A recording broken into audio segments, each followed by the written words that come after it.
دیگل هاتنا هیوا رمضان هر سال خواستا ولاتیان لسر کرینا پیتیوین خوارنه زیده دبن. لی بگوتنا بشک جه ولاتین قضای آکره دنها دا بهای بشک جه کلوپن خوارنه گران بویه.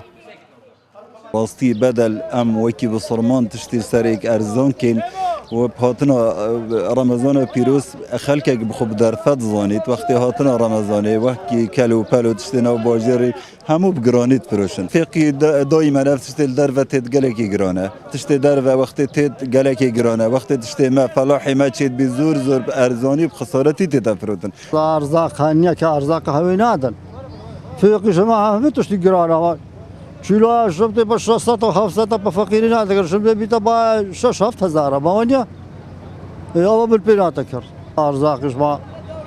فرد برنج با 5000 و 6000 یه 25 کیلو با 28000 ایرانیا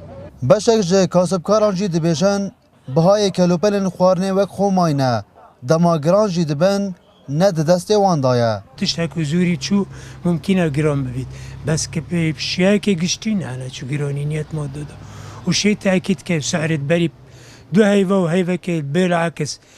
بری دو هیوا برنج ما هبون جورا برنج هوا 25 کیلو ما 25 و 26 دان وگاوه همه 20 دین ممکنه 19 بدین هکه یکی زور ببید قایمقایم قضای آکره رادگینید اوان لجنه پیگیناینه جبوی چافدری کرنا بهای کلوپلن خوارنه لنوا بازار دا لحیوا رمضانه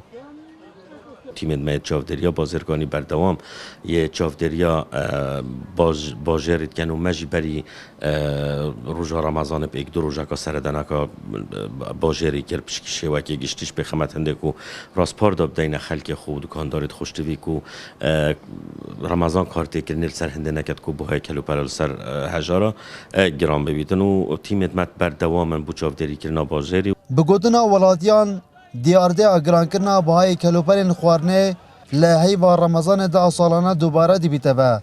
او اگر ویجی دزفرینن جبوین چافدری کرنا آلین پیوندیدار لسر بازاری دلبرین غازی کرسات نیوز آکره